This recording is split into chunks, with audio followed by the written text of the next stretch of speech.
किसी स्टोरी में जब खान आता है तो स्टोरी बिकने में आसान हो जाता है, ये कहना है डॉक्टर कफील खान का। आपको याद होगा गोरखपुर अस्पताल का वाकया, जहां ऑक्सीजन सिलेंडर अस्पताल में न होने की वजह कर 63 बच्चों के साथ बालिग 18 लोगों की मौत हुई थी और डॉक्टर कफील खान को झूठे केस में 3 बार जेल जाना पड़ा।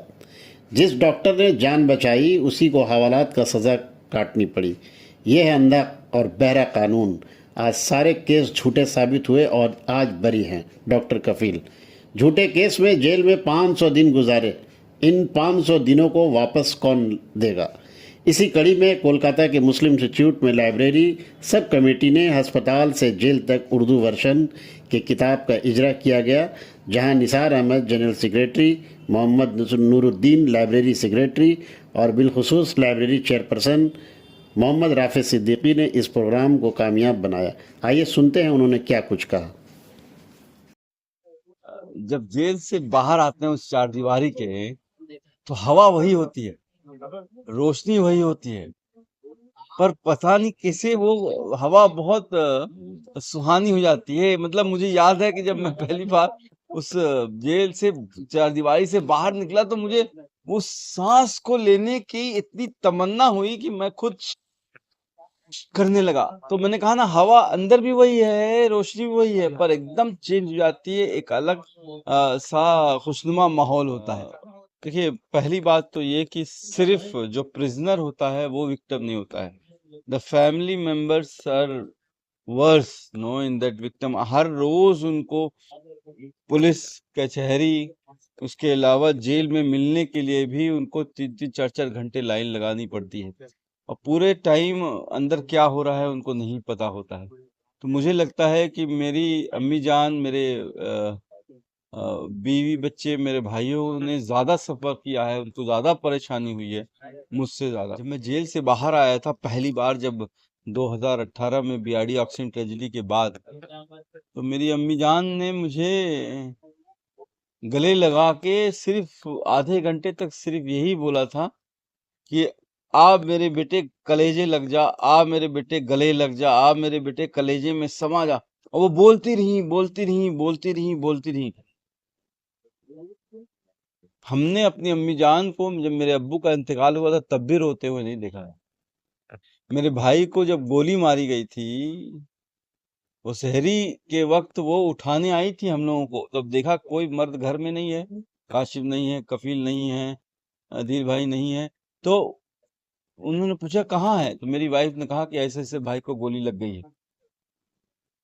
3 बजे रात में, 3:30 बजे रात में 2-3 किलोमीटर पैदल चल के रिक्शा किया, उसके बाद जहां हॉस्पिटल में हम थे वहां गई, और उस वक्त काशिफ की गले गर्दन से गोली निकल गई थी, वो आईसीयू में थे। गई, उन्होंने वजू किया, थोड़ा पानी उनके काशिफ के उस पे रखा और बैठ के उन्होंने दुआ की, बस कुछ बोला भी नहीं, रोई नहीं, उस वक्त भी रोई नहीं। और आपको यकीन नहीं होगा, 6 बजे पूरी बैठ के पूरी मीडिया को, पूरी दुनिया को इंटरव्यू दिया कि योगी जी एनफ, बहुत कर लिया है। कमेटी का मैं चेयरमैन हूँ, नूरुद्दीन साहब सेक्रेटरी हैं। मैं बहुत बहुत शुक्रगुजार हूँ निसार साहब का कि वो हमेशा हम लोगों के साथ खड़े रहें। और ऐसे जो किताब है, इससे पहले भी हम लोगों ने वाहिद शेख साहब का वो किताब था, जिनको कैद कर लिया गया था मुंबई में, अरेस्ट किया गया था, वो मुंबई में जो ब्लास्ट हुआ था उसके नाम पे, तो बेगुनाह कैदी बोल के उन्होंने किताब निकाली थी,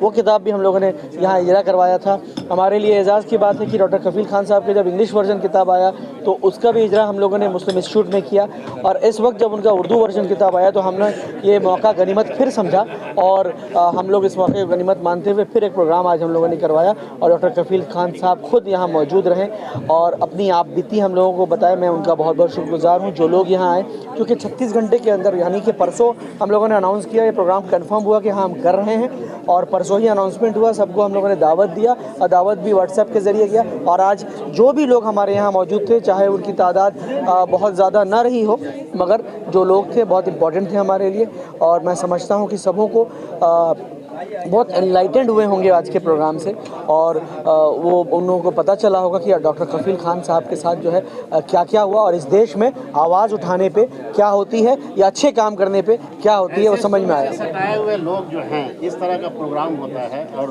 देखते हैं कि कुर्सियाँ खाली रहती हैं, क्या कहेंगे? ये अफसोसनाक मामला है।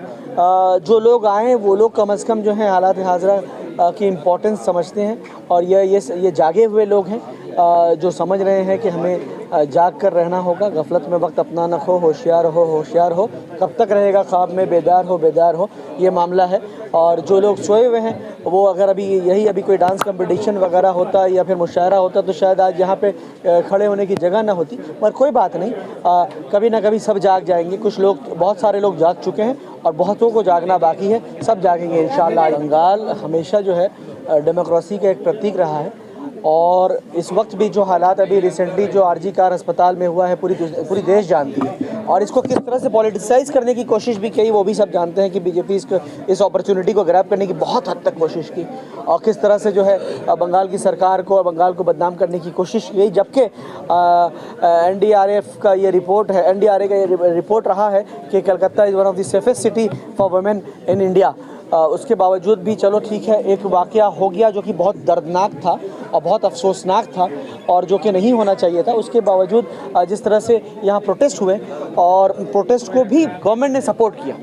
हमने देखा अपने आंखों से कि पुलिस लाल बाजार के बाहर जो है डॉक्टर्स प्रोटेस्ट कर रहे हैं, डॉक्टर्स बैठ गए हैं ज़मीन पे, अब पुलिस खुद ले जाकर उनको बिस्किट दे रही है, चाय दे रही है, पानी दे रही है। तो ये चीज़ बंगाल ही में देखा जा सकता है। हाफिज साहब, आप एक सोशल एक्टिविस्ट हैं, देखा जाता है कि आप एक सोशल एक्टिविस्ट हैं, और शर्जील के बारे में चाहे उमर खालिद के बारे में आपने किसी तरह का अभी प्रोटेस्ट नहीं? शायद आपने मिस कर दिया, किया है, हम लोगों ने आवाज़ उठाई है। फेसबुक शायद आप मेरा अगर फॉलो करेंगे तो वहाँ नज़र आएगा कि हम लोगों ने हर मौके पे जो है मेरी वो आवाज़ उठने की कोशिश हुई है।